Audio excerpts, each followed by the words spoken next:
और हमने कुछ दिन पहले प्रधानमंत्री और गृह मंत्री से आग्रह किया था कि महाराष्ट्र की का जो शासन है, प्रशासन है, वो गैर जिम्मेदाराना व्यवहार कर रहा है और इसके शीर्ष पर बैठे हैं देवेंद्र फडणवीस साहब।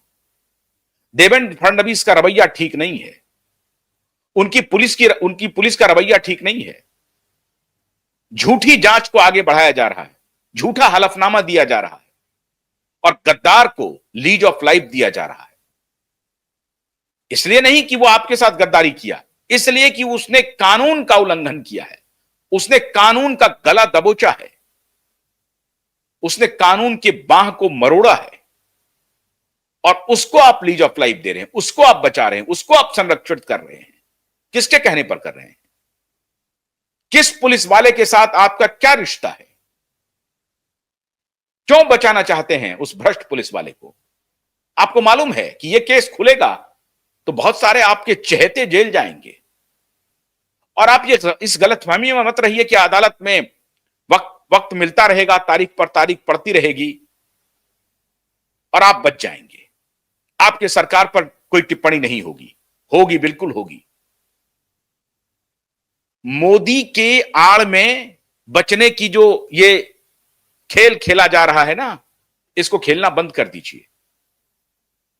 मोदी एक दूसरे व्यक्तित्व है, लेकिन मोदी को सामने रख करके सारे पाप धुल जाएंगे भारतीय जनता पार्टी के नेताओं के। ऐसा चलने वाला नहीं है।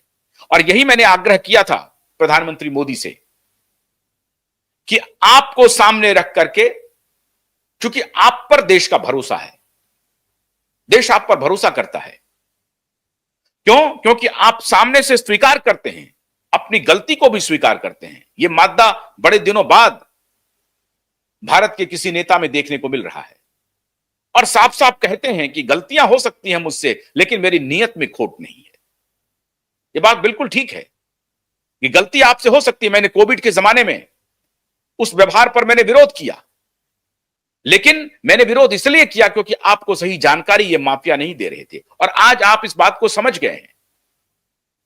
कुछ अच्छी बातें हुई कोविड के दौर में, आपने बचाने की कोशिश की, क्योंकि इन्होंने आपको तलवार के धार पर खड़ा कर दिया था। चलते तो कटते, रुके रहते तो कटते। उस एक प्रकरण को छोड़ दिया जाए तो कोई गलती नहीं कर रहे हैं आप। देश को शक्तिशाली बनाने में, देश को आगे बढ़ाने में अपने तरफ से पूरी नियत के साथ आप काम कर रहे हैं। और एक जो प्रकरण दिशा और सुशांत का है, उस पर जो मैंने आपसे गुहार लगाई, आपने सुन ली उस बात को।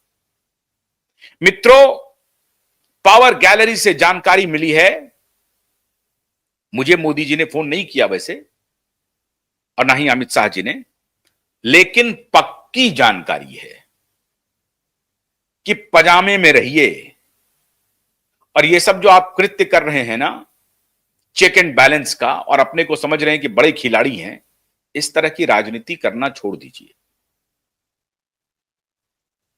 एकनाथ शिंदे को डराने के लिए ये उनके धुर विरोधी, उनके दुश्मन से फोटो खिंचवाते हैं और इसको चतुराई कहते हैं।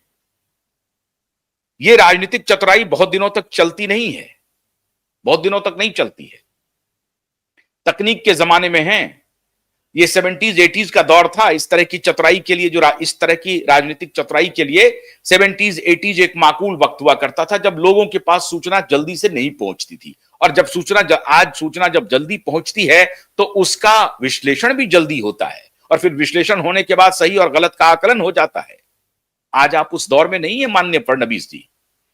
अगर हम नहीं बोलेंगे तो कोई और बोलेगा, कोई और नहीं बोलेगा तो कोई तीसरा बोलेगा, तीसरा नहीं बोलेगा तो कोई चौथा बोलेगा, लेकिन बोलेगा।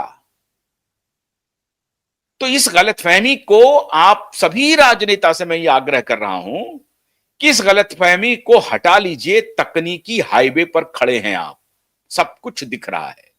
अगर छुपके भी मिलेंगे तब भी आप सीसीटीवी के घेरे में आएंगे, तब भी कोई ना कोई मोबाइल आपको कैच कर लेगा, तब भी किसी न किसी कैमरे की आंख आपको पकड़ लेगी। तो you are always in surveillance. इस गलतफहमी में मत रहिए कि 70s 80s में किससे कब मिल लिया, कोई चाल चल दी, उसको पजामा में लाने के लिए इधर मिल दिया और अपने अपोनेंट को, जिनको आप डराना चाहते हैं, जिनको भयाक्रांत करना चाहते हैं, उन तक संदेश पहुंचा दिया और वो डर गए बेचारे कि उनके साथ जा सकते हैं, चलो भाई सरेंडर कर देते हैं। अब वो दौर खत्म हो गया। प्रधानमंत्री मोदी के साथ महाराष्ट्र के डिप्टी सीएम एकनाथ शिंदे, उनके परिवार के उनका पुत्र, उनकी पुत्रवधू हाल ही में लंच पर मिले और उनकी तस्वीर पूरी दुनिया ने देखी। इस तस्वीर के बाद, और वो खाली प्रधानमंत्री से मिलने के लिए नहीं आए थे, फोटो खिंचवाने के लिए नहीं आए थे।